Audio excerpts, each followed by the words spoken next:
Morning, guys. Oh, no, never mind. We are jumping into concept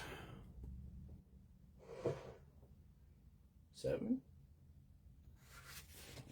I believe. The big book, 12 concepts.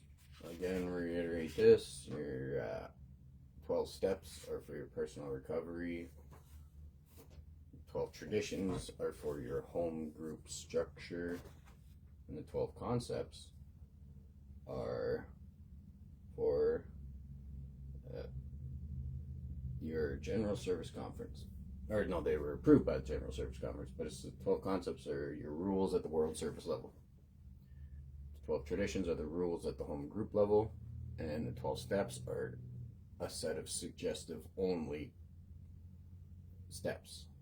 They're suggestive only because they're for each individual, and you have to do them because no two humans are remotely fucking similar. So we have similar defects in common and shit like that, but no two humans are remotely similar. So your 12 steps are suggestive only, and it's not because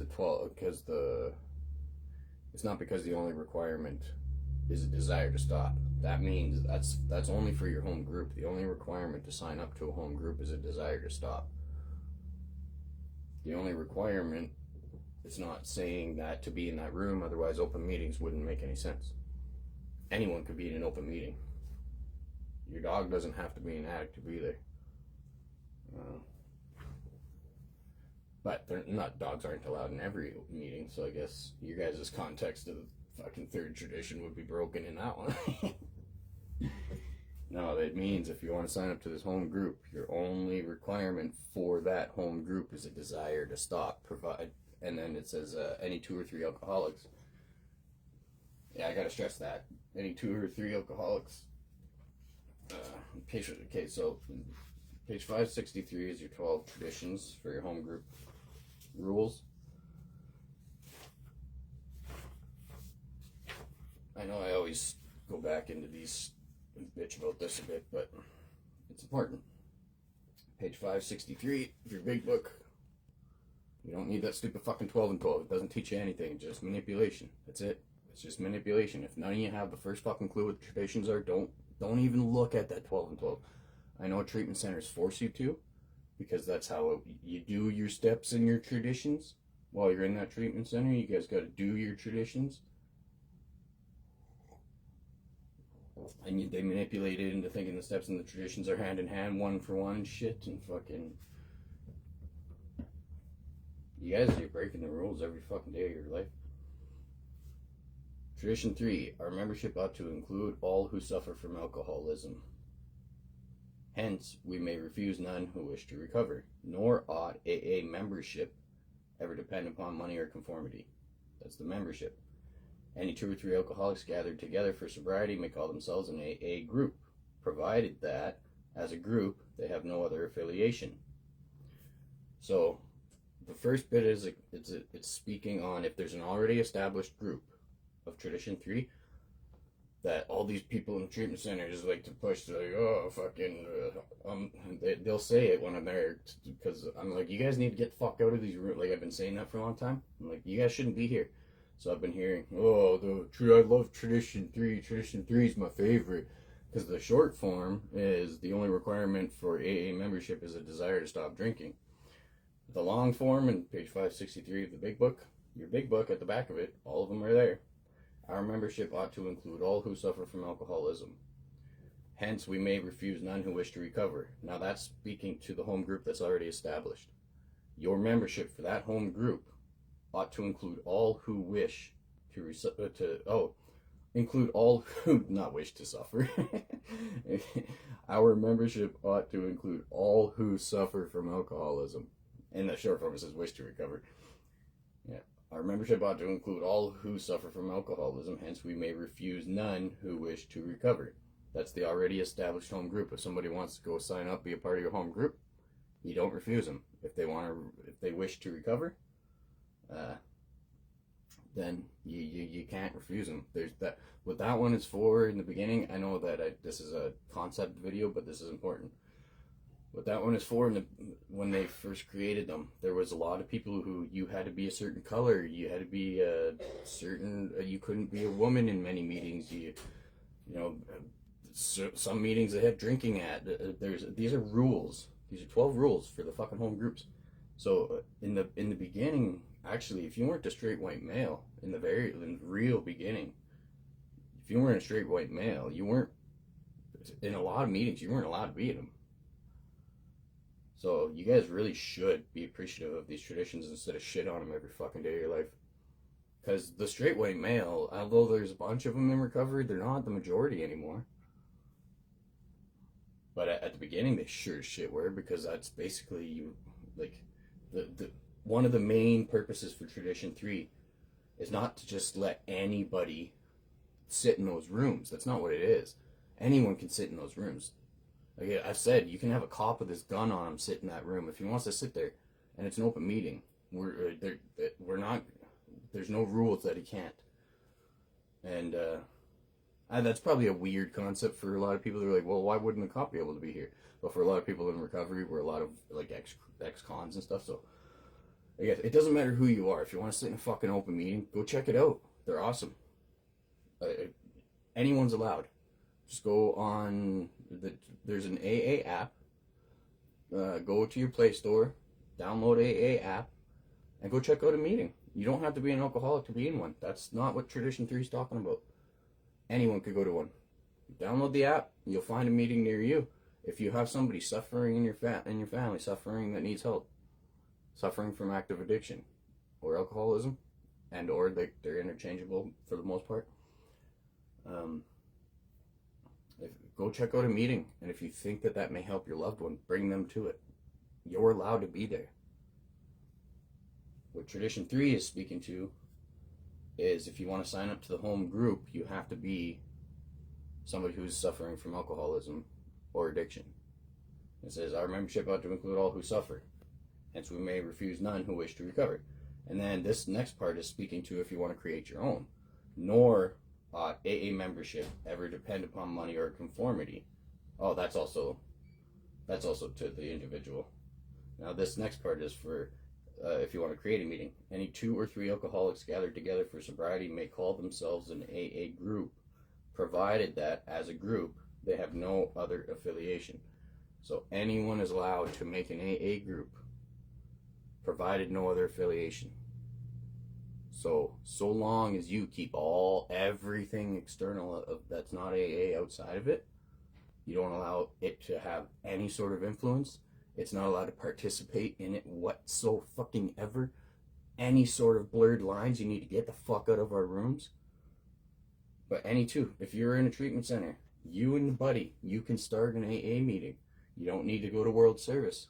You don't need to, you don't need to do anything. It's recommended you have this so you can read the traditions and understand the 12 rules for that home group.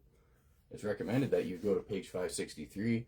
If anybody wants any context on what it means, you can get a hold of me and I'll help you, because you're gonna get fed full of shit in every fucking where you go. If you're in Calgary, you're not gonna get told any truth about recovery. It's all lies.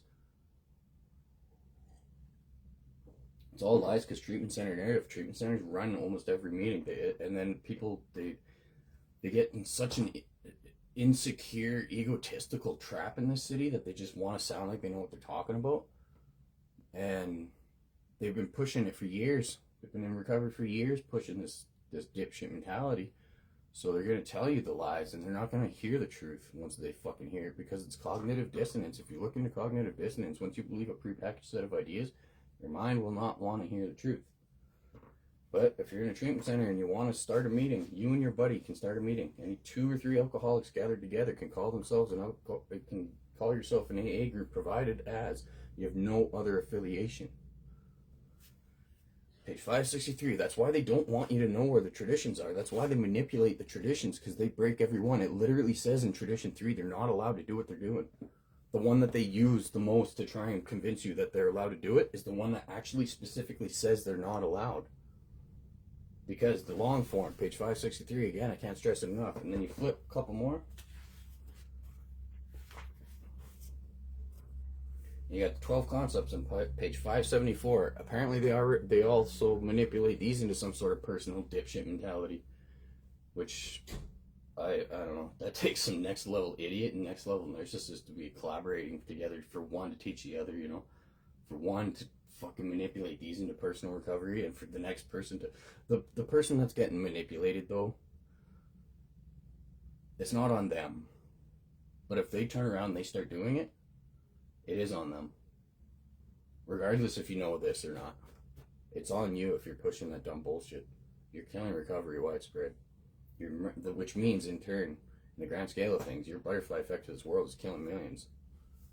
Has, can, and will, in the grand scale, kill millions.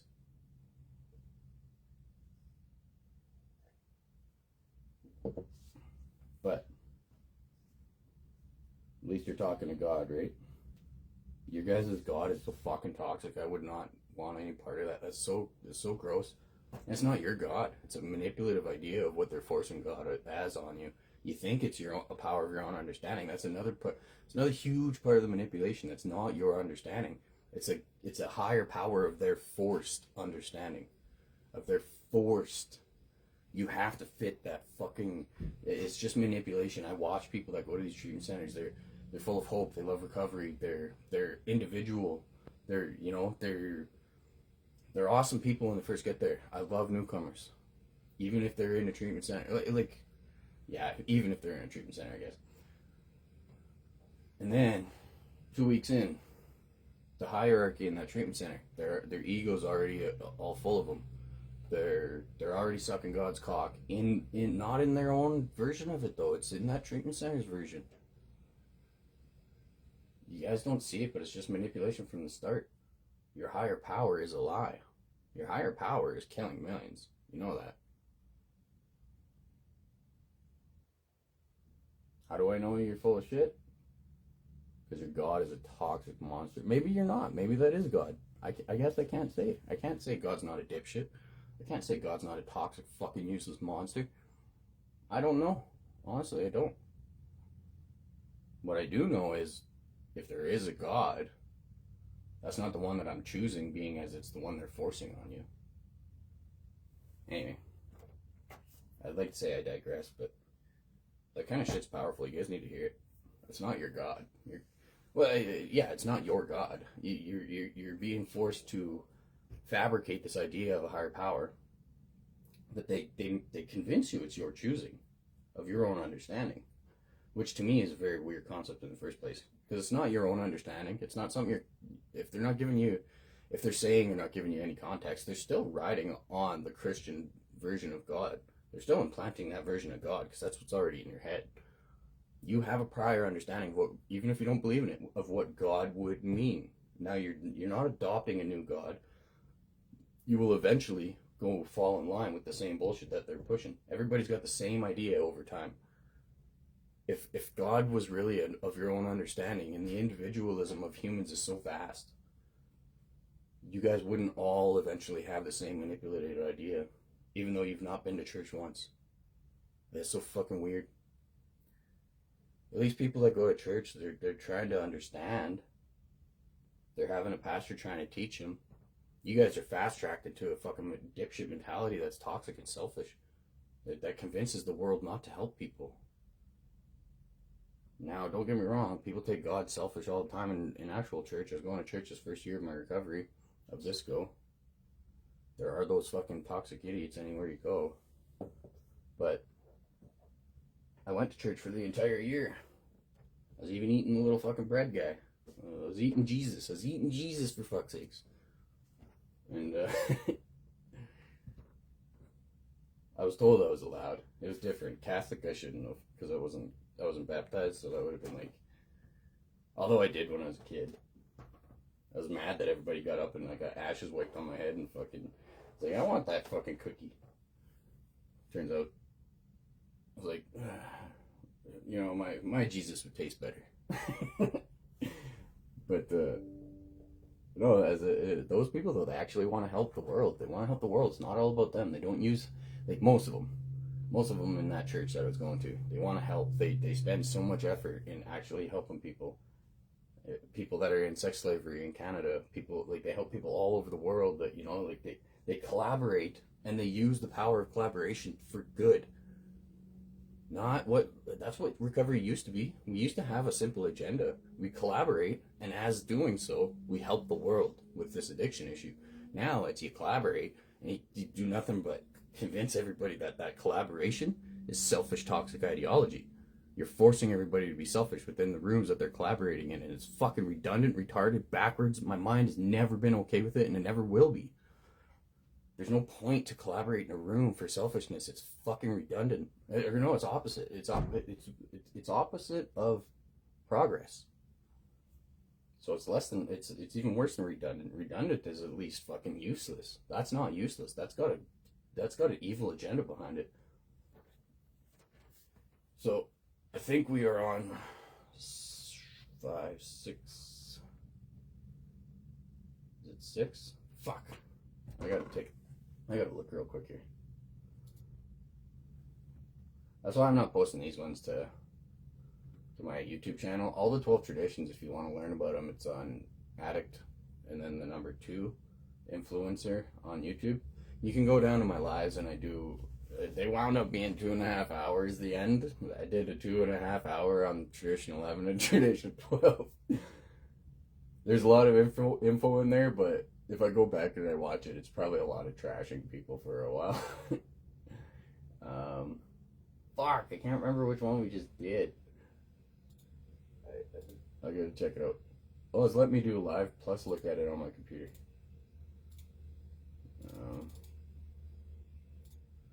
I guess I should have been prepared, eh? I don't really care. So the concepts, there's not a whole lot of information I can give you. It's more of something, and the traditions, you're not even supposed to, these are like things that you learn while you're practicing them. It's not, but nobody knows what they're for. So the traditions, I did have to explain those for people, because that is really important that I give you guys actual context of what they're actually for, because you guys, a lot of you participate in the home group and you have zero fucking clue on what the traditions are for. That is so weird for me to and you read them right before your home group starts. Right before your business meeting, you read the traditions, and that's it. No, I'm the only one. This was years ago. My first fucking year walking through those doors over 13 years ago. I'm the only one that was curious why that is the only thing we read before the business meeting. And this isn't Grand Prairie. They don't even manipulate the traditions into recovery up there, into your personal recovery. They don't have the infrastructure. They don't have the fucking 70... There's like 50 plus treatment centers in our vicinity in Calgary that are abusing 12-step programs. They don't have that up in Grand Prairie. But people still have zero understanding what the traditions are for. And I'm like, why the fuck did we read them before the business meeting and that's all? Like, I thought the business meeting would need a lot more structure. Okay, we're on number VII. Oh, I think that is how it goes with Roman numerals. If it's the V, and then the I on this side, that means 4, and then the I on that side's 5, and then you put 2, that's 6. Sorry, put 2, that's 7. That might be how it is. But anyway, so yeah, you don't even have the infrastructure for manipulating people up in Grand Prairie, yet nobody knows the traditions. So I am thankful that my recovery did start up there, because otherwise I would have been a lot confused down here. I definitely wouldn't have been manipulated into the bullshit, but it may have took longer, because me coming down to Calgary gave me so much context from the difference between the two. The difference between the people up there with no reasoning for their bullshit, and it's just random misplaced bullshit from disinformation. I mean, where the fuck is it even coming from? Like, there's nothing here to tell you guys all this. Where the fuck are you? How are you so confident with such fucking confused information that links to nothing? It goes nowhere. There's nothing to. But then you come to Calgary and you realize that the people are actually forced to believe the traditions are about your personal recovery. Like, that doesn't exist outside of this, anyway, in northern Alberta. So, I'm just fucking and the strength of recovery, the difference between the strength of recovery up there and here in AA is unbelievable. I trash recovery a lot, but if we, I was never happy with it up there, anyways. Because that's just who I am. I always want people to stop being complacent, and I want to be a part of helping something grow. I don't want to be dictated into this stupid little box. It's, you know, somebody else's idea of recovery, and I'm not gonna get stuck in that shit. Fuck that. Let go of control so I can control you, you fucking losers. No, we need to grow recovery. We're here to battle this crisis that is actually evolving. When AA started, alcohol was the main concern. That's why it was AA. It's evolved a little bit worse now, right? There's fucking people that are bent over L-shape all over this fucking city, all over this province. Addiction evolves. Recovery needs to evolve too. These tiny little fucking collaborative boxes because people have a financial agenda that they need to squeeze you into this. But it made no sense in Grand Prairie. It made no fucking sense. I'm like, why are you guys so hell bent on making everybody? And I was just like, it can't be fueled by strictly just ego. Like, the money has to. There's got to be people that are paid to do it up there too. That has to be, because there's a lot of people that are doing it up there. But there is also strong recovery and strong home groups. People who started AA in Grand Prairie, there were still people who were the beginning. So like, I got to meet the people who went through the struggles of getting AA off the ground, showed up every week to make sure that meeting stayed alive for the people who needed it. So I used to think it was before treatment centers, but apparently Calgary's had treatment centers manipulating, like destroying AA for fucking 40 plus years. So that's all you guys are doing. You're destroying it. You've been trying to kill it for a long time. It's not really going in Calgary. Doesn't matter what meeting I go to. I can go out of the city and I think it's a strong fucking meeting, but it's still people with the same idea and the financial agenda. The moment you have a financial agenda of recovery, you're not allowed to be in it. So instead of people making a clear separation from AA, if you created your own format, it'd be fine. Go make money on it elsewhere. Stay the fuck out of AA and NA and CA and CMA. If you want to use this, hard-won experience to realize you're not supposed to fucking make money on it. Early on, they understood that you were not supposed to do that. Because once you do that, you turn people from wanting to help people to needing to get paid before they do anything. And that's all it is. When I first come to Calgary, people are like, well, why would you do it for? You seem like you really like to help people. Why do it for free? You know you can get paid for it. I'm like, do you not hear what just came out of your fucking mouth? Like, I'm not here for ego. I'm not here for selfishness. I'm not here for toxic mentality. I'm not here for fucking putting $1 on pain. That's not why I go to recovery. That's not why anyone's supposed to be in a 12-step program. You're not supposed to put $1 on someone else's pain. That's fucking monstrosity. Wrapped up in a fucking spiritual shell. Anyway, so this VII, Concept 7. The Charter and bylaws of the General Service Board are legal instruments, empowering the trustees to manage and conduct world service affairs. The conference charter is not a legal document. It relies upon tradition and the AA purse for financial effectiveness. Now, this one I might have to ask AI to help us with, but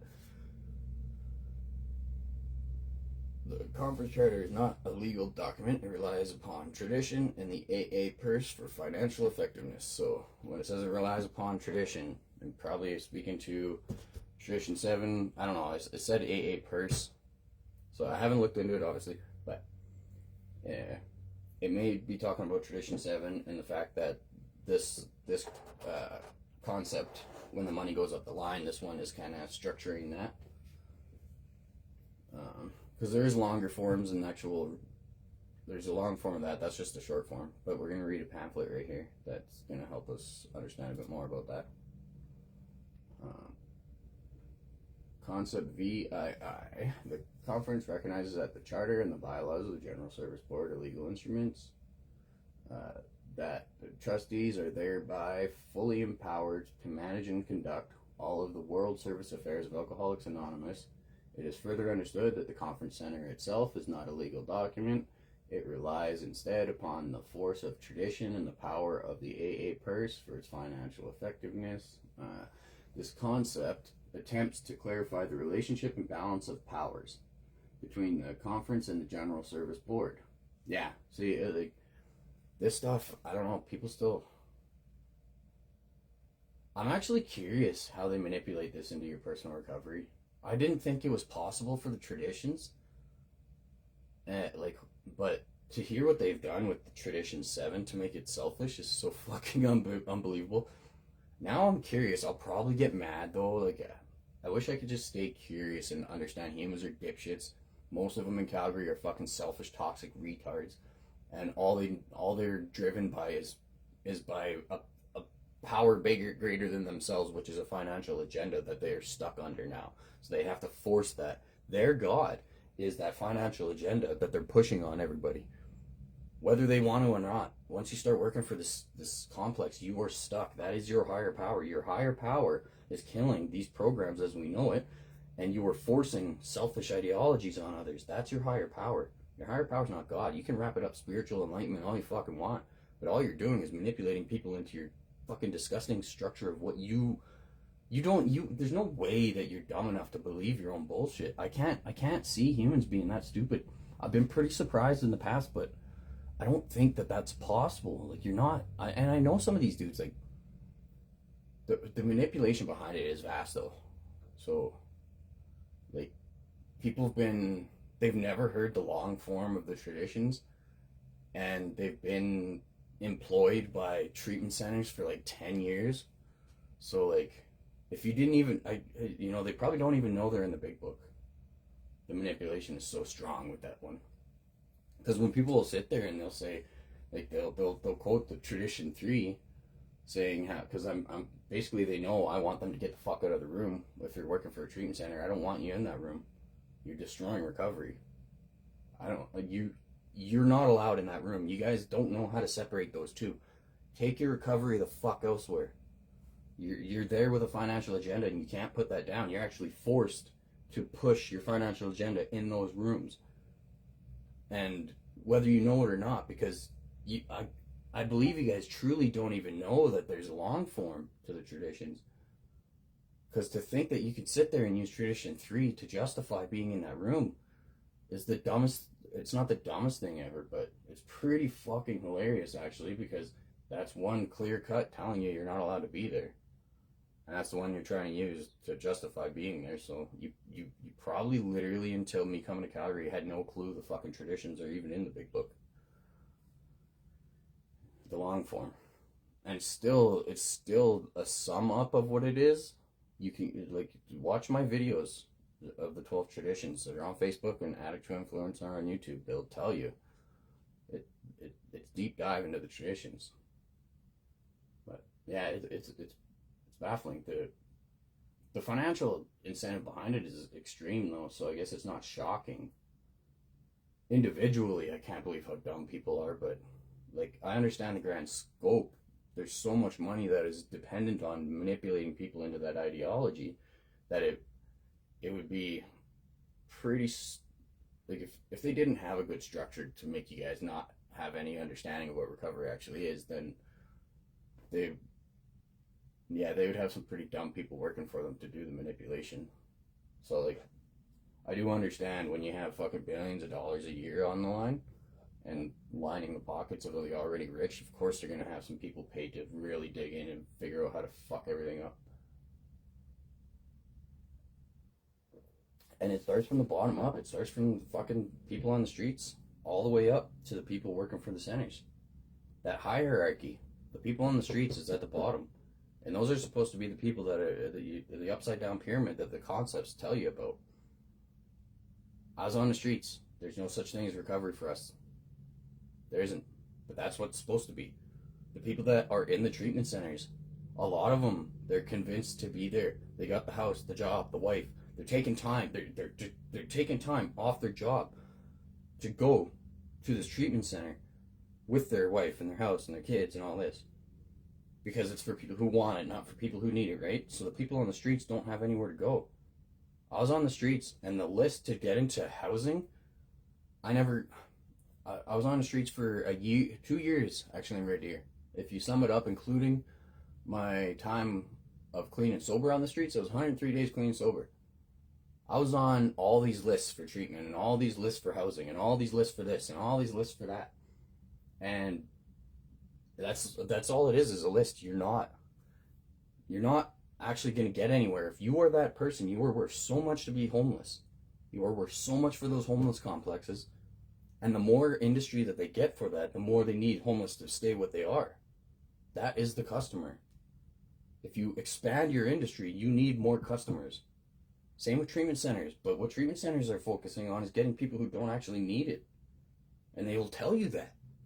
They'll literally tell you it's for people who want it, not need it. That probably plays into it. So the homeless aren't, like, the people who actually need fucking, like, the disassociation from the world around them. They don't get it. I had to go to jail to have jail was my saving grace when I was on the streets.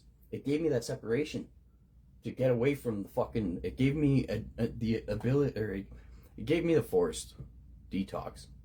Like, I shook my head, and then somebody reached out to me on Facebook because I was doing Facebook Lives, go all the way down to my early shit when I started my Facebook Live journeys. They're still there because it was before Facebook deleted them after 30 days. I was on the streets, but somebody reached out to me and they're like, you need to get the fuck back into these rooms or you're gonna die. And I didn't care about dying. But all it took was for somebody to show that they cared. And then my journey started. And I thanked him for that. And when I went to jail, it was like 3 times after that or something. I was 103 days clean and sober. I did go back to the rooms because of him. But in Red Deer, there was no point in me being there. It's fucking weird. I was just sitting there with a bunch of people. I'm like, fucking the same toxic bullshit being said, the same selfish retardation, the same manipulation going on. And in Red Deer, I've never seen a more active addiction in my life than on those streets. And the rooms are so fucking small there. But it's not necessarily small. It's just what Southern Alberta is. Because it's all about financial agenda. It's not about helping your fellow addict. It's about being paid to manipulate. So we're not collaborating in those rooms to help anybody. It's quite opposite. You're collaborating in those rooms to be manipulated by the people with the financial agenda. Because they will do everything to convince you it's all about self. That's hence the need for them, another reason they can manipulate the traditions. I know that it's supposed to be about the concept, but this is important too. So, when I was, I didn't have recovery to go to when I was on the streets. I was on all kinds of lists. They don't care. You are worth so much to be homeless. And then I was kicked out of both shelters. Then I was like freezing to the ground and shit. And still, like, kicked out of both shelters. The one out of so I was kicked out of the wet shelter, the drug shelter in Red Deer for they had good reason. Like, I was arrested from there with 6 cops, blowing in a few times because I was like, at this time my shotgun was gone, the cops got it, but I had my homemade ones.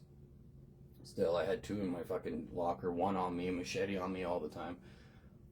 I had my shotgun at first, but then, like, my actual one, but then they got it. But then, I still had my homemade ones and stuff, and I was going crazy. I was in psychosis. I was tearing those streets apart, thinking my ex was there on the streets, and I didn't care. I was gonna kill my way to the top to figure out what the fuck is going on. And then I realized, like, so much dirty shit's going on by human trafficking on the streets in Red Deer that eventually, when court came around and I realized that my ex wasn't on the streets, she just started abiding by our peace bond that we had, that the courts put on us. And we were separated, but then, like, I didn't hear from her, and she wasn't where she was supposed to be on her house arrest, so I was worried she was on the fucking streets. Anyway, psychosis took over for a long time. I was like gonna murder my way to the top. And that's the most dangerous shit I've ever seen in my life. And the human trafficking going on in Red Deer and all that. So it turned into me going from gonna tear this place apart to save one person to figuring out a lot of disgusting, horrible shit going on that is profiting on the addict's pain. Like the detox center down there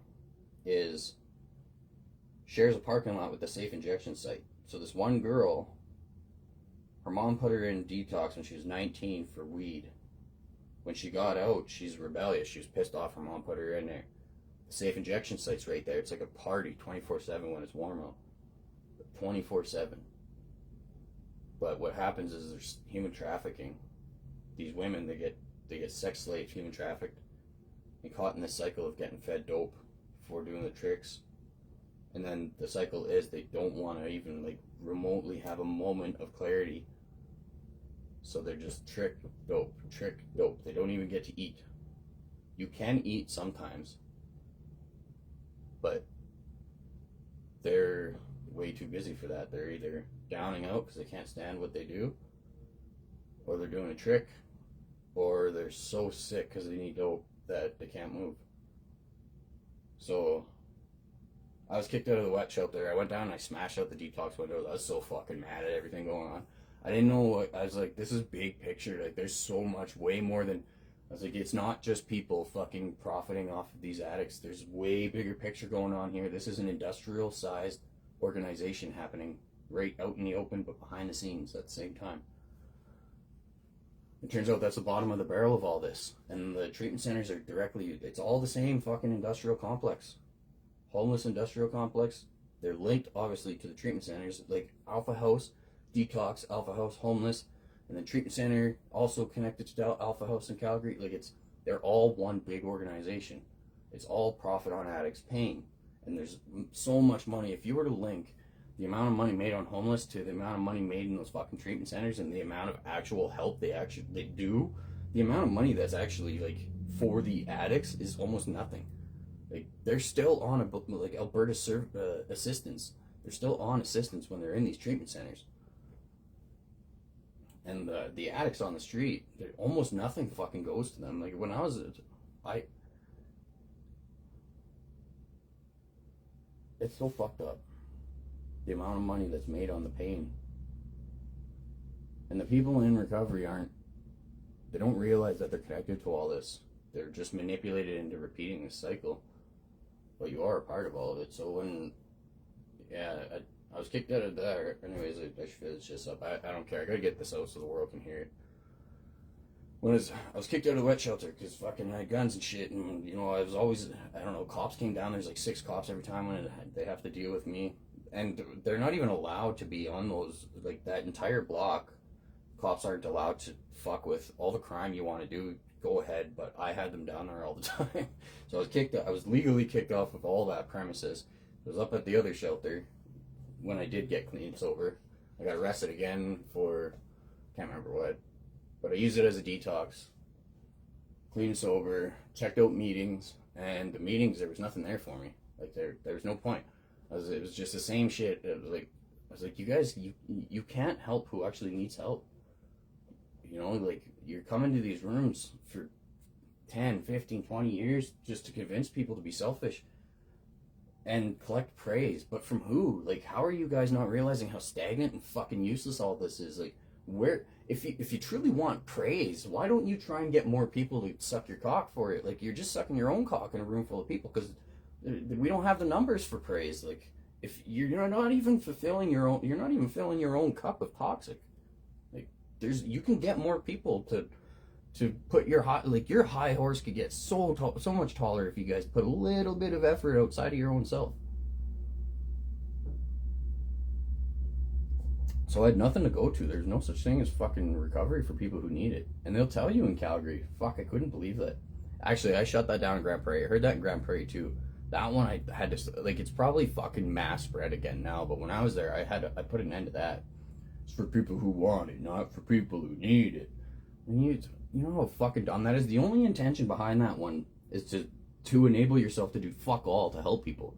Like, to be comfortable. And it's not like there's nothing, you don't have to do anything in recovery. That's the thing.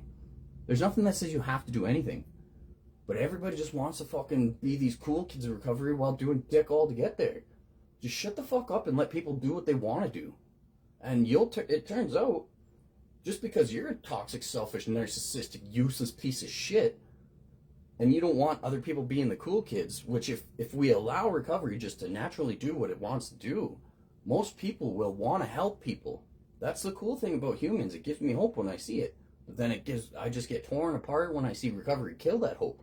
Because up in Grand Prairie, anyways, there's a financial agenda down here that's running that brigade. But up in Grand Prairie, like, they just want to be selfishly fucking complacent. They want to be toxic, complacent, and collect praise for it. So rather than shutting the fuck up and letting people actually collaborate in a room to see if they can help people, they'll manipulate them into thinking that's not what you're supposed to do. They'll actually make fun of people who want to try and spread hope. They'll get laughed out of the rooms, people who want to actually spread hope. And to fit the fucking cool kid mentality, you start being these narcissistic dipshits. So Grand Prairie didn't have an infrastructure for it. All it was ran by is just narcissism. There's not even a financial agenda behind it up there. It's just narcissists that want to be complacently fucking selfish and collect praise while doing so they convince the masses to do that. Or they would be they wouldn't be the cool kids of the room if everybody else was actually collaborating for a communal purpose instead of collecting in a room to convince selfishness. If we collaborated for a purpose bigger than ourselves, these narcissistic fucking useless pieces of shit wouldn't be the cool kids. They would just be on the sidelines.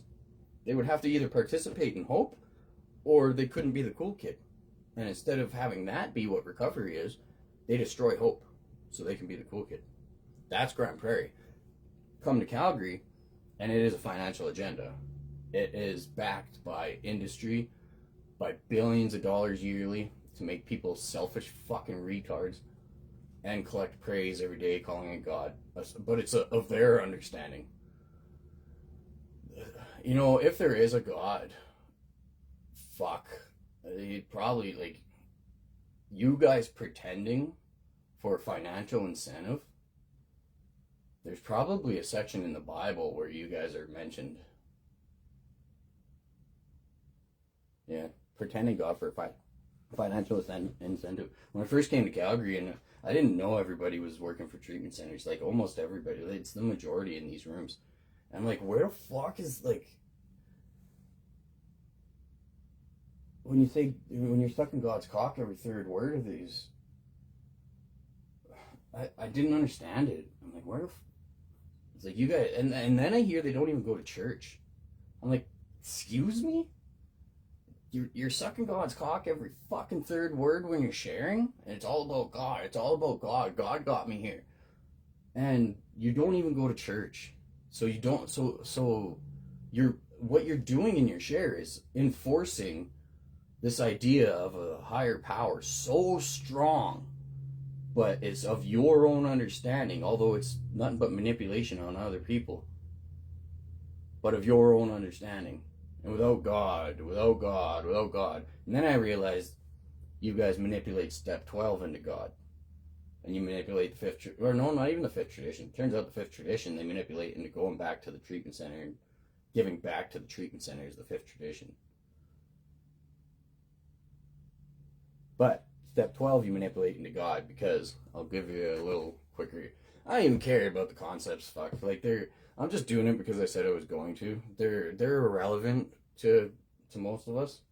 It's not that they're irrelevant, but if you want to understand anything about, when you need to understand the concepts is when you're higher up in AA, and I'm pretty sure they're gonna fucking tell you about it. If you're taking part in world service, you're probably gonna be taught what the fuck they are. I'm assuming. But if you're taking part in a home group, nobody's teaching you what the traditions are because no one has a fucking clue here. Step 12. Where are the fucking... I don't even know where the short form of the steps are in this book. So I really don't care about them. And does that make me lesser form than you guys? Well, if you guys are the goal, I'll gladly be a lesser form. If your version of recovery is what it's supposed to look like, I want fucking nothing to do with it. I'm actually disgusted when you guys are trying to collect praise for your complacent, disgusting, manipulative bullshit. So I'll gladly have nothing to do with your toxic, fucking retarded bullshit.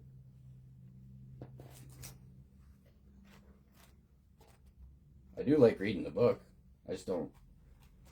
I don't like having the awareness. Like, so step 12, it does say, I could probably recite it. So I'm drawing blank, but usually having had a spiritual awakening as a result of these steps, we try to carry this message and to practice these principles in all our affairs. That's it. So step 12 is actually on page 87. Or 89. Working with Others, chapter 7. And right off the hop, it talks about how working with others means when there's only a handful of people in recovery, they had to go out and fucking actually get more people to the rooms. It talks about very seldom do we allow people to live in our house for extended periods of time.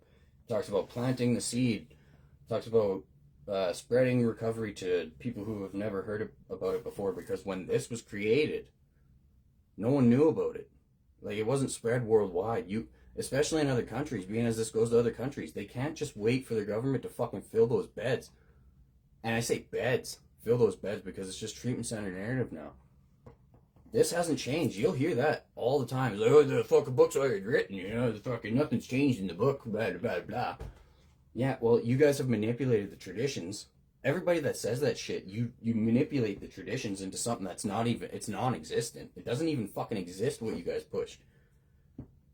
But it says how you try and get people sober, and that's that, having had a spiritual awakening. They say 12th step is God this, God that, because it says having had a spiritual awakening. But that's talking about a past tense. You had your spiritual awakening somewhere in those steps. Because it really is dependent on a higher power.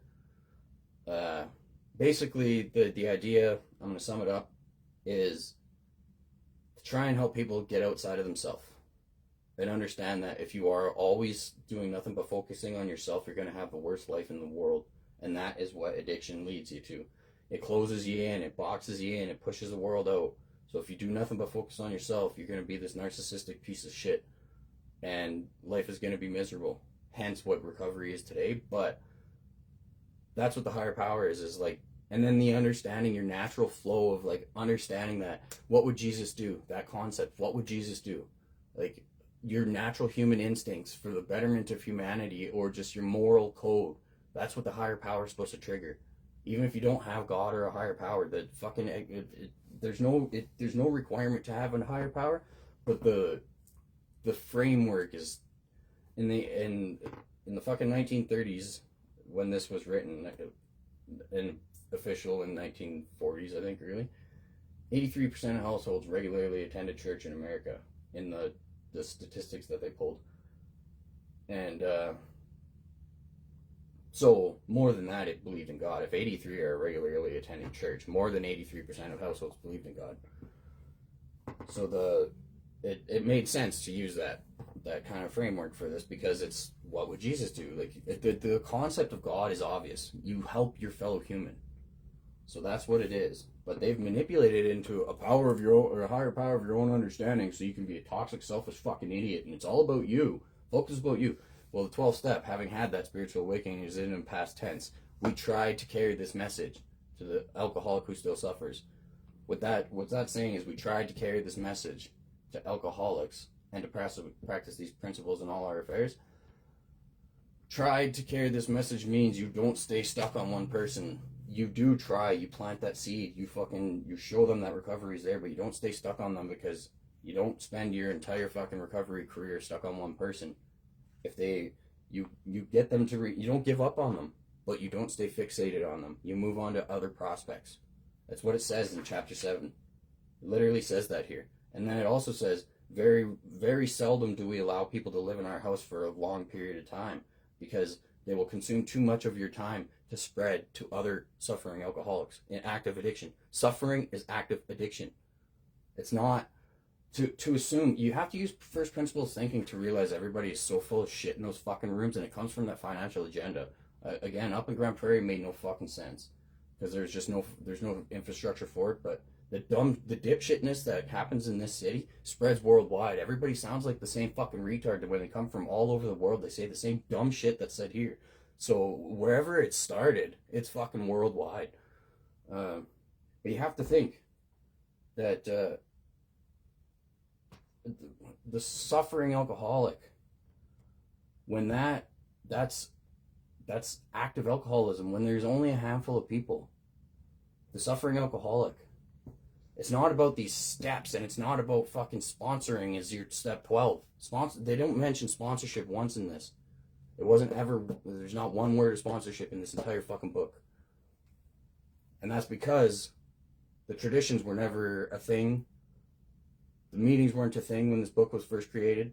They just kind of happened out of nowhere.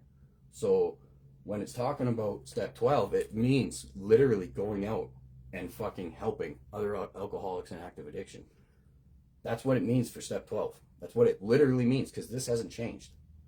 This was here before the meetings were there. This was here before sponsorship was a concept. And people, they read this all the fucking time. It's like, where, you pretend to be so fucking in love with this shit, and you're just so self-involved that you can't even understand it's about getting outside self. You're so selfishly toxic that fucking you've turned higher power into a selfish ideology.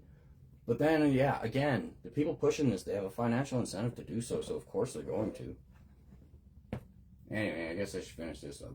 Now I'm just depressed again. Recovery is the most depressing thing I've ever fucking witnessed. It's the most toxic thing I've ever experienced. The most fucking... And then, like, being on the streets, like I said, like, where the fuck... Where is everybody? It's like, when... You know, I watched that before I get back and read that real quick. I'm not even going to give a fuck about that.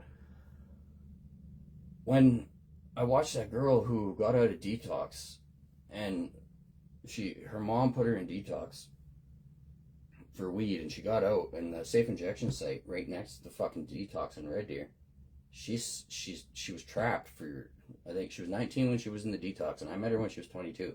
And she's been on those streets since she went to detox for weed, doing heroin and selling herself. Well, turns out she's forced to sell herself. She's the one that helped expose everything to me. She was really trying to keep me in the dark, but like I was running around with guns and shit and a fucking machete on my hip everywhere. So she tried to, at the same time, keep me in the dark. She tried to get me to help her get away without actually saying it. She didn't want me to know what was going on. Like, whatever's going on is fucking unbelievably horrible there. Because she could have just been like, I need to get the fuck away from here. And I would have done... that was my purpose, was just trying to help people. After I had that court and I realized my ex was safe, my purpose became trying to help the ladies there because of this. So, like, if she would have just mentioned, and then I had to figure it out. I had to watch her when she tried to get away when I wasn't there, and I watched her get dragged back and beaten on her way back and shit down there. They're forced to sell themselves. They're not there by their own fruition. Maybe the first time, but I don't know. Anyways, so my entire purpose, I was in recovery a lot before being on the streets, and every walk of life came to try and help us on the streets there. Every walk of life, except those that claim to have the solution. Except those that I know go to rooms every day of their life to suck their own cock in front of each other to see who could suck their cock the best, and claim you have a solution. Every walk of life, except for the people who claim to have a solution, tried to help the homeless and they can't, because they don't understand addiction. They don't understand what it's for. They don't understand what we're going through. They don't understand the mindset. They actually think we are choosing that life. Like, they don't understand. And I'm like, I know where there's a sleeping army, and I'm gonna wake them and I'll be back. That was my, if you go back and you watch my Facebook lives, I was going to meetings for a very, very short period of time in Red Deer.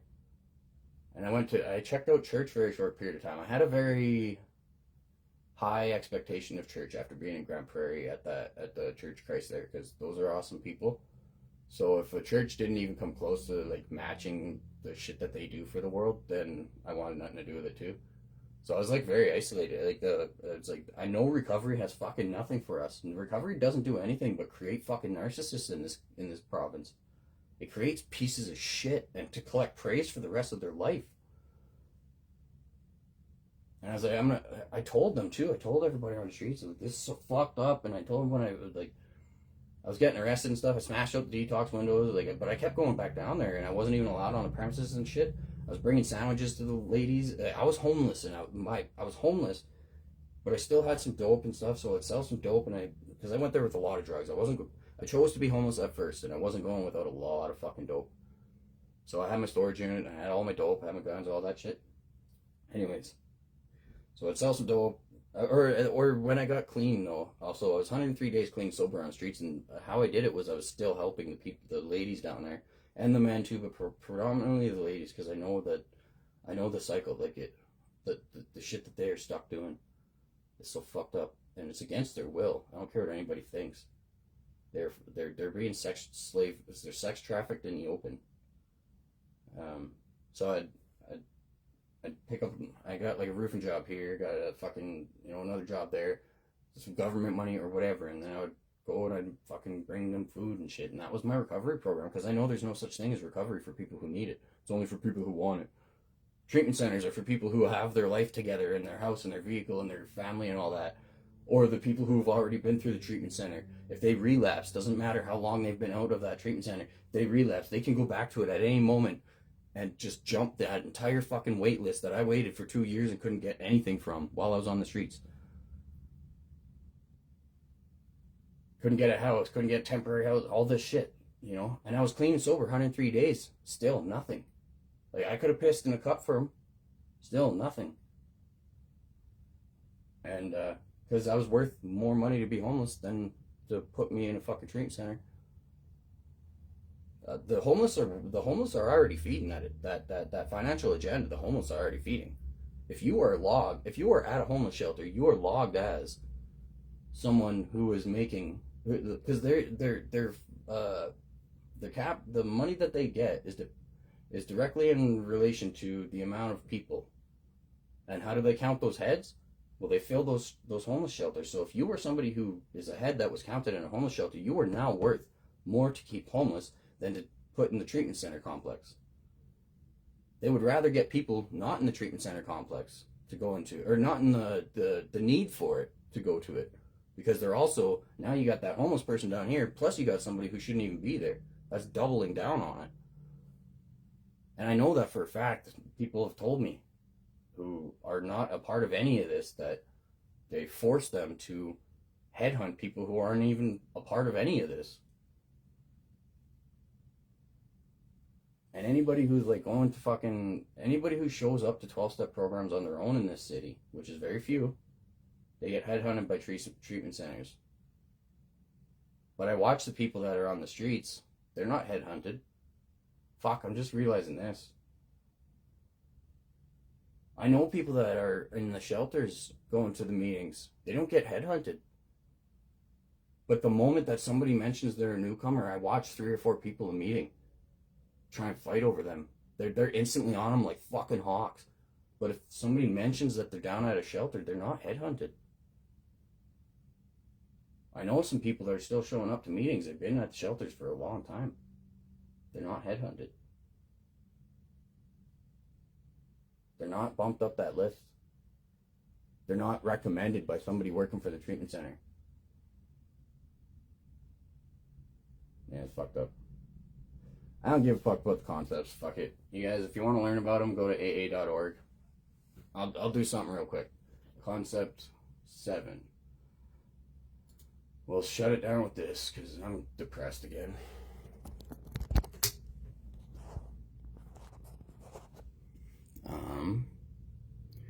Shit. Which conversation was it? Summary of 12 traditions and recovery chats. No. Alcoholics Anonymous. 12 traditions and origin and purpose. That's probably the conversation we want. Hey, we're doing a Facebook Live, and can you sum up the 12 concepts, what they are for, why they were created, when they were created, the need for them in Alcoholics Anonymous, pulling from AA.org and only other reparable sites that are AA approved. And can you give us the description of concept 7, what it's for, the need for it, and like the rundown on how it applies?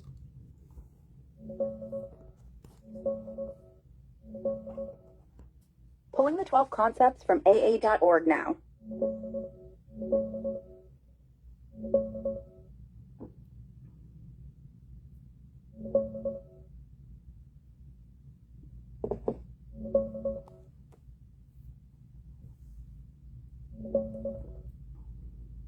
The 12 concepts for world service are the guiding principles for how AA's worldwide service structure works.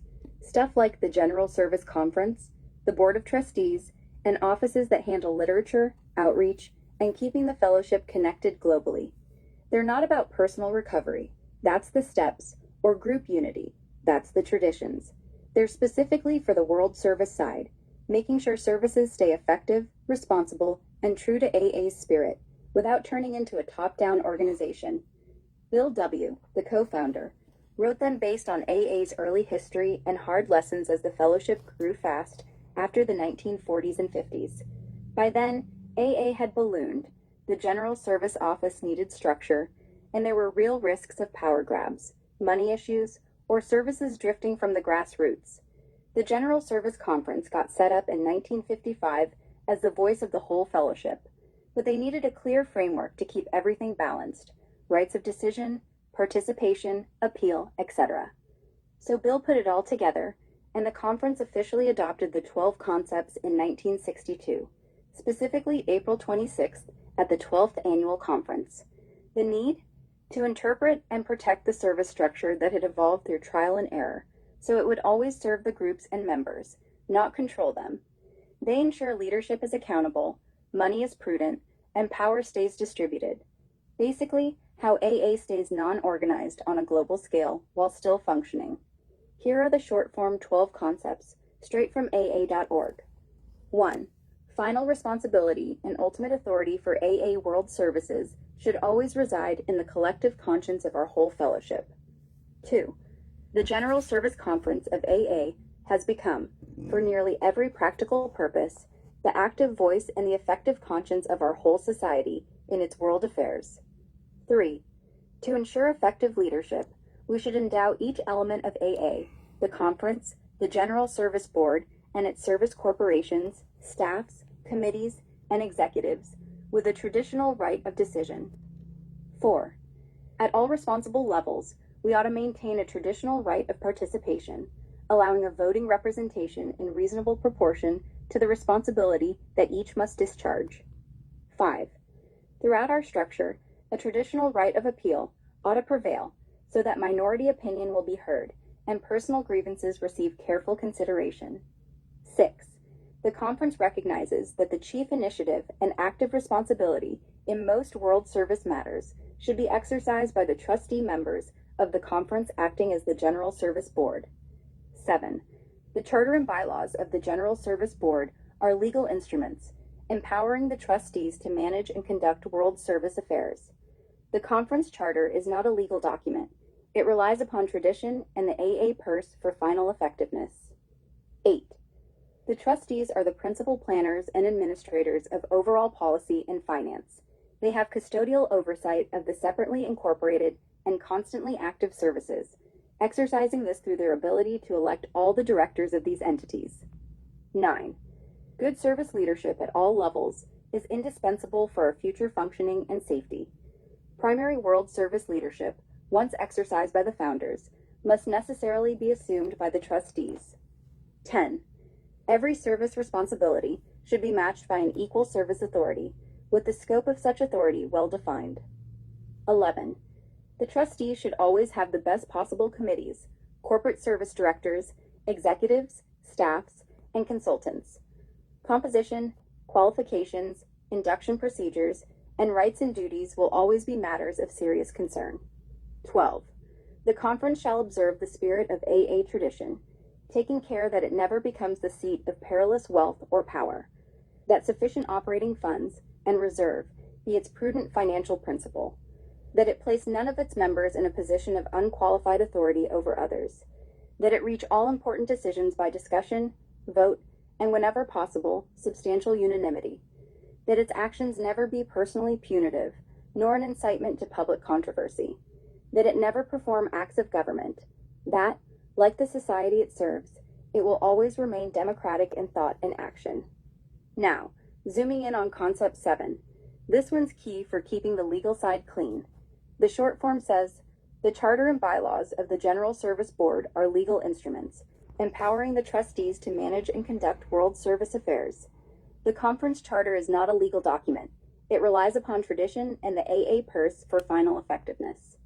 What it's for: it separates the legal tools, the board's charter and bylaws, from the spiritual traditional ones, the conference charter. The trustees need real legal power to handle business stuff, like contracts, publishing books, managing money, and running the office, without getting sued or tangled in lawsuits. But the conference, which represents all groups, isn't a legal entity. Its power comes from the fellowship's trust, contributions, the AA purse, and adherence to tradition, not courts. The need. As AA grew, they had to incorporate the General Service Board to protect assets and do practical work. Without clear legal backing, services could collapse under disputes or external pressures. But they didn't want the whole fellowship turned into a corporation, so they made sure the conference stays above legal stuff, rooted in voluntary unity and the traditions. It's a safeguard against power centralizing in lawyers, or money. How it applies today.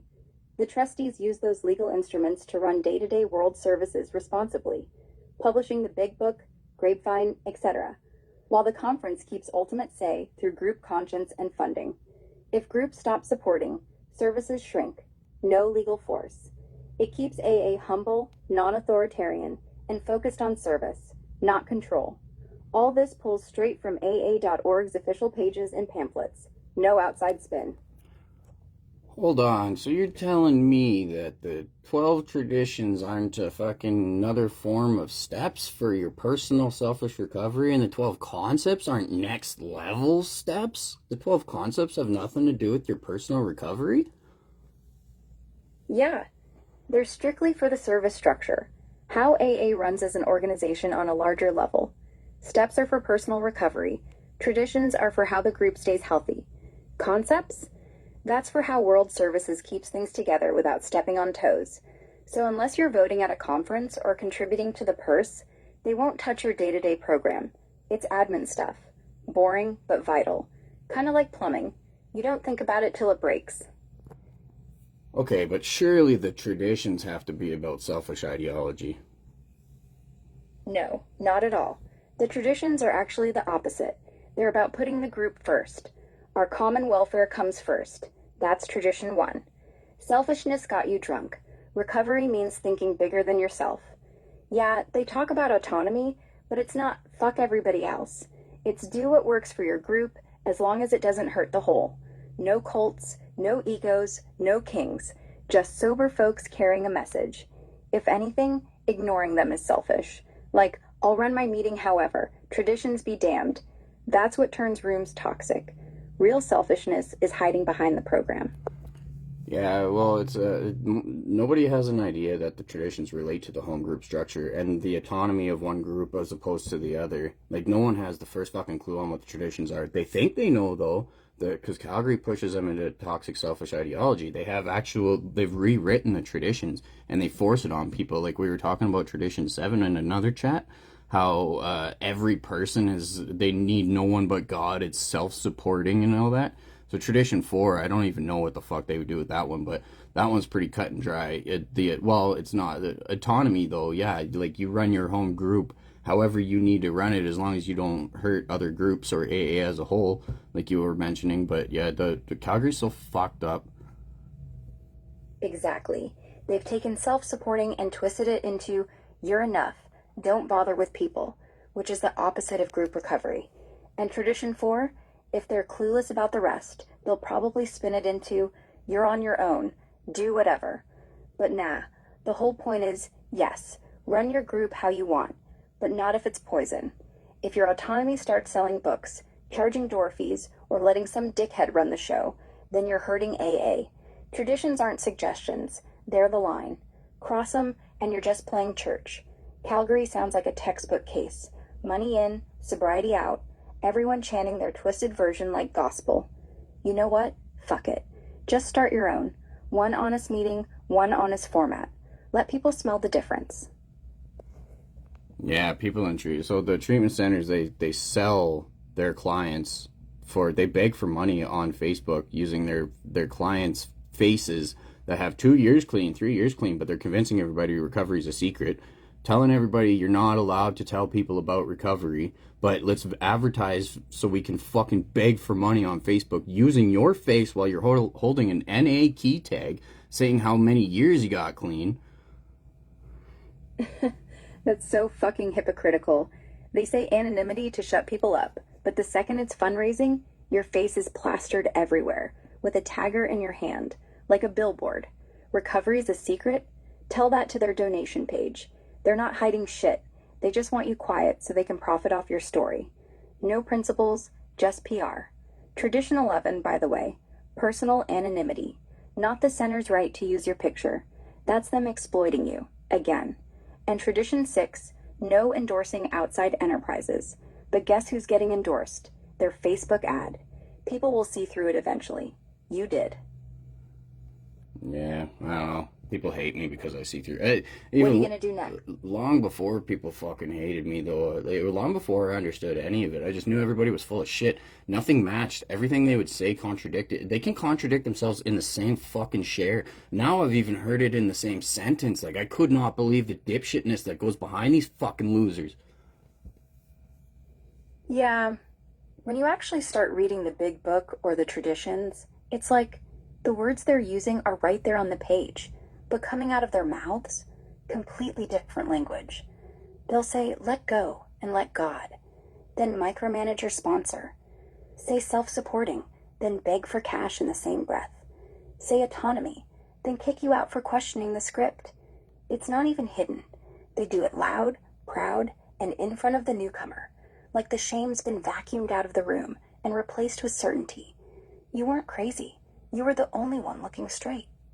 Am the only one looking straight. Well, I don't know. I went to a meeting last night, and one of the guys, he's awesome. Like, he's a thug too, and he doesn't give a fuck about like the appearance of what the fuck. He's not trying to please the algorithm. So whether he knows it or not, he pissed off the entire fucking room because he shared how he shared what the actual 12-step.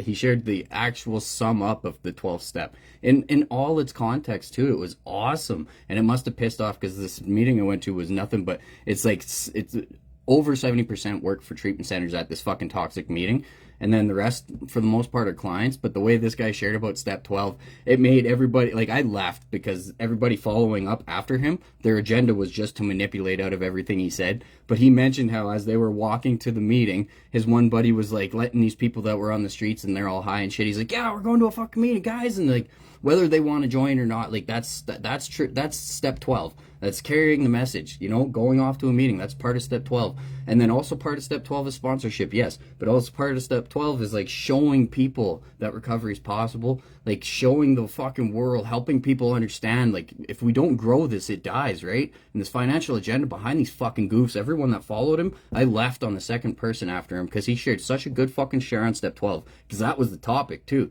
And he actually shared it. It was beautiful. But then everything that was going to follow up was going to be manipulating out of that. Because like they at this fucking meeting, it's ran by treatment centers. It's Cocaine Anonymous ran by treatment centers. So the people that are picking who shares are all treatment center people, and it's almost like they made a mistake by picking this guy because he collected a key tag, but he got up there and he actually shared on step 12. So everything that was going to follow up was going to be manipulative, toxic bullshit. So like I loved it. And then the share after him was just it was complacent, retarded bullshit. It's like starting to share on how fucking step 12 is me just just helping people in my daily life. He starts manipulating into that. It's like, no, step 12 is literally structured for recovery, you fucking loser. It's the human to be a good person is not recovery. That's just human. To spread recovery and spread hope and help the rooms grow, that's step 12. So his share was redundant but manipulative to try and confuse people because he works for the treatment centers, even though he's not even a counselor or nothing. He just fucking works for it. So he's dependent on manipulating the masses.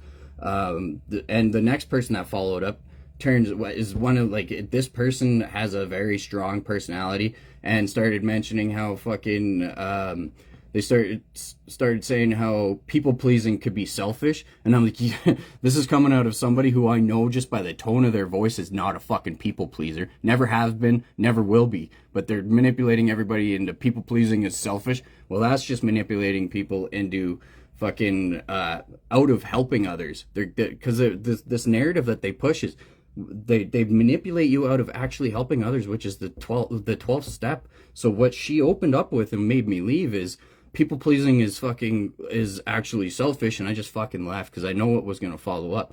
It's recovery is not about helping people, it's about helping yourself. And if you're helping other people, you're actually being selfish. So they're going to manipulate it into a selfish, toxic ideology by saying helping others is selfish. Right, because in recovery, helping someone else is the only thing that actually keeps you sober. The big book literally says, practical experience shows we always pay for sobriety in the lives of others. It's not a footnote, it's the fucking engine.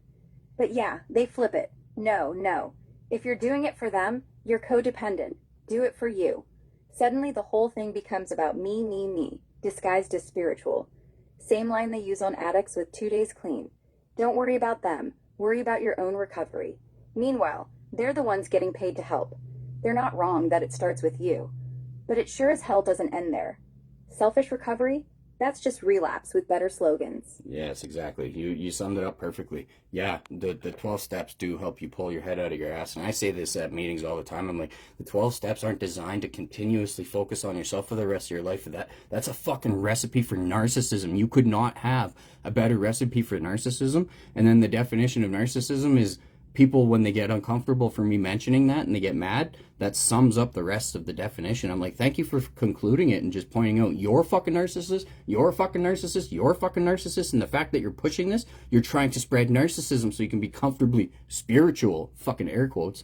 But yeah, so it does. The 12 steps do help you pull your head out of your ass. Not in a treatment center narrative, though. They're forcing the steps on you. They're forcing you to get it done in a month. They're forcing a higher power that usually your spiritual experience can't happen because somebody forces you to do it. But you get kicked out of those treatment centers if you don't have a spiritual awakening on step 3. I know a guy got kicked out not long ago because he's not fit for the program. He wasn't able to do a step 4 because he's not sucking God's cock every third fucking word. Yeah. The steps are supposed to unbolt your ego, not polish it. They're a mirror. Look long enough and you'll see how small you are. But instead, people treat him like a selfie stick. Look at me. Look at my inventory. Look at how spiritual I am. And treatment centers, they turn 12 weeks into a factory line. Spiritual awakening or get out. Like it's a fucking gas station. Pay, pump, done. But steps don't work that way. They're not homework. You can't force let go like checking a box. That shit happens when you're quiet, broke, or crying on a park bench. Not when some counselor times your inventory with a stopwatch. And the God obsession, that's just lazy spirituality. The book says, as we understood him, not as they understood him, for you. If you need to say God 100 times to prove you're pious, you're probably compensating. Your buddy got kicked? That's not fit for the program. That's the program being fit for lawsuits. Yeah, program being fit for financial incentive and nothing more, that they don't even give a fuck about anything but themselves. The entire fucking industry. So, financial incentive. That's all it ever was. Sobriety's just another consumable now, like vitamins for the soul. Sell the steps, rent the rooms, profit from the pain. The ones screaming helping is selfish are the same ones cashing the checks. Funny how their God never tells them to tithe back. It's not even subtle anymore. You don't need to whisper it. Just watch who prays before the donation bucket comes out. That's a good one. I'm gonna use that in the meetings. Well, that wasn't. I guess you guys got the understanding of the concept. I can't believe that they are manipulating those into selfish, toxic ideology somehow in this city. I know they are. It's got to be. It's probably easy, but to put them side by side, because there's even less understanding of the concepts. I didn't even know about them for quite a few years. And because I don't need to know about them. You don't need to know about them if you're not participating in world service. And if you don't have a home group, which treatment centers don't allow you to, you don't need to know the treatment. You don't need to know the traditions. They actually do not let you in a treatment center sign up to a home group. They don't let you have a home group. They don't let you participate in the meetings they're sending you to manipulate. The people don't realize they're manipulating them when we first get there. But their head is so full of bullshit in the first 2 weeks that they're in that meeting that everything that comes out of their mouth, like the only time I get to actually hang out with people, that I get to talk to people, there's a 2 week window that I get to experience recovery with newcomers. And anybody that I befriend, that I think is friends, like I went to that meeting last night. I knew 20 people there probably, and I wouldn't expect them to say hi to me because of what I do. But if they try and say hi next time at a meeting that's not that one, I'm going to tell them, if you're not going to say hi at that one, don't fucking say hi at this one. Or if I see them like out and about in public, if you ain't going to say hi at that meeting, don't fucking say hi out here. And I don't blame them, because if you, like, I was hated by everybody the moment I was hated by most people walking into that meeting. And that's why I went. I went for kind of like my Junkie Steve videos. I was going for content. I was going for ideas on what to do with Junkie Steve. Because if I want to create a nice toxic ass fucking video with Junkie Steve, I get my inspiration from those meetings. And that one is full of inspiration. That's why I was there. So I wasn't there for like hopeful fucking. I was there for toxic, selfish reasons. But grand scale though, even though it is toxic and selfish, for me making those Junkie Steve videos, the message behind it is important. And it's my sense that I still, like, I don't know. I was having a relapse in a way, because when I was on the streets, like, I had to learn to love that fight, the fight or flight response. I was in fight the entire time. I was having a kind of a relapse, so I wanted to put myself around possible fucked upness. And I knew that going down, I was like, I should probably not be here, because I'm just... But I knew where I can go where everybody's going to fucking unanimously hate me, and maybe something violent will pop off, so I went. But it's not like I wanted anything violent to pop off, but I did want to piss everybody off just by being there. So I don't blame people for fucking not saying hi, but again, like, any friend that I've made, I didn't realize, like, all the friends when I first came to Calgary couldn't be friends. The guy that I got going to recovery, like, I met him in a meeting, actually, when he first got out of jail. He's a good dude. But me and him were going to recovery consistently, and, like, I brought him to, like, an event that was fucking retarded because it was Narcotics Anonymous, and it's just this dumb bitch that runs that shit in the city. So the event was pointless, but me and him had a good time. We didn't talk to anybody. You couldn't associate with people at it.